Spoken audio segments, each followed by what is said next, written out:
The night air carried the faint smell of rain and fried food as Daniel pulled his worn jacket tighter around his little daughter. Emily's head leaned against his shoulder, her curls damp with mist. She was only 7, far too young to spend her evenings in a corner booth with crayons and math worksheets, but life hadn't given Daniel much choice. Since his wife left 2 years ago, running off with promises of a glamorous life and leaving behind unpaid bills, Daniel had been father and mother, worker and dreamer, protector and provider. The days were long, the nights were longer, and the constant fear of not being enough gnawed at him like a hunger that never went away. He wiped his hands on a rag, glancing toward Emily as she scribbled figures in her notebook under the yellow diner lights. A smile tugged at his lips despite the ache in his bones. She was his reason for pushing forward, for enduring double shifts, for surviving on black coffee and restless sleep. She deserved a world better than this, but for now, this was all he could give. That Tuesday evening, as the rain pattered against the glass, the bell above the diner door jingled. And in walked a woman who didn't belong. Her presence changed the air instantly. A tailored black suit hugged her tall frame, her heels clicking against the linoleum floor. A watch glittered on her wrist, probably worth more than the entire diner. The servers whispered, even the cook peeked through the window. Daniel didn't recognize her face, but the way people stared made him realize she wasn't just anyone. She slid into a booth near the back, eyes sharp yet carrying a weariness he couldn't quite place. "Coffee. Black," she said without glancing at the menu, her voice firm but calm, like someone used to being obeyed. Daniel poured her a cup, setting it down carefully. Up close, he noticed her eyes, a piercing gray that seemed to weigh and measure everything they landed on. Her gaze drifted across the room until it stopped on Emily, who had dozed off, cheek resting on her open notebook. "She yours?" the woman asked. Daniel stiffened, instantly protective. "Yeah, Emily. She's beautiful." A softness flickered over her lips, almost a smile, though it vanished as quickly as it came. "You bring her here every night?" The question carried no malice, but Daniel bristled. "I do what I can." Something shifted in her expression, a flash of recognition, or was it respect, before she looked back at her cup. "I understand." And just like that, the conversation ended. Or so Daniel thought, because she came back the next night. And the one after, always in the same booth. Always ordering the same coffee. And always, in her subtle way, watching him. Over time, their words grew longer. She learned he used to fix cars, that he knew how to code but never had the chance to study. He learned she noticed everything, from the way he handled customers with patience to how he never raised his voice at Emily, no matter how tired he was. "You're wasting potential here," she told him once, her tone flat but eyes burning. He gave a short laugh, shaking his head. "Lady, I'm just trying to keep the lights on." For the first time, she looked at him not with curiosity, but with something closer to determination. Then one evening, when the diner buzzed with chatter and clinking dishes, she broke the silence of the room with words no one expected. "Daniel," she said clearly, eyes locking on his. "I'd like to see you outside of this place. A date." The entire diner froze. Forks hovered midair. The waitress nearly dropped her tray. Emily blinked awake, confused by the sudden hush.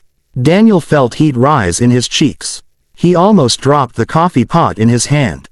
"Please don't joke with me," he muttered, his voice raw. "I don't have time for games." But Victoria Hayes, because now he finally knew her name, didn't flinch. Her lips curved just slightly, steady and sure. For days after that shocking night in the diner, Daniel told himself it was a mistake. A rich woman's whim, a joke at his expense. But then, Victoria Hayes kept showing up. She didn't just sit at her booth anymore. She brought Emily small gifts, puzzle books, colored pencils, little boxes of cookies. Each time, she'd say, "Just something I thought she might like." Daniel tried to refuse at first, but Emily's delighted smile made it impossible. Soon after, Victoria handed Daniel an envelope with a neat list of tasks. "Freelance work," she explained. "Your skills deserve more than minimum wage. You're giving me a job." He asked, wary. "I'm offering you a chance.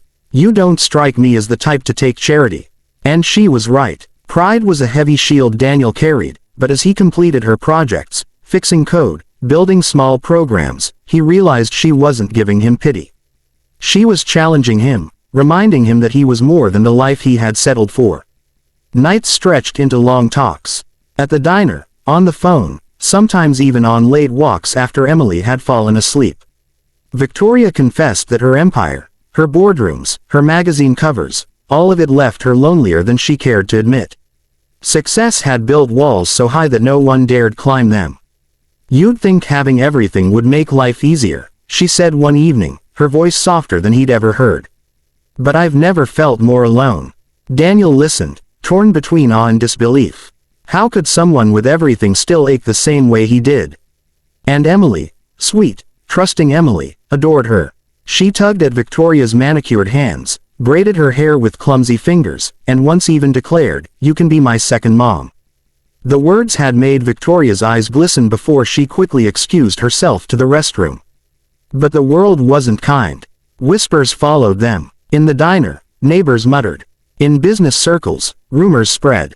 Why him? They asked. She could have anyone. Others sneered that she was humiliating herself with a nobody. One night, Daniel broke under the weight of it. "You need to stop this," he told her, his tone harsher than he intended. "You've got a reputation, a world to run. People already think this is a joke. And I'm not worth the scandal." Victoria's expression hardened, though her eyes shimmered.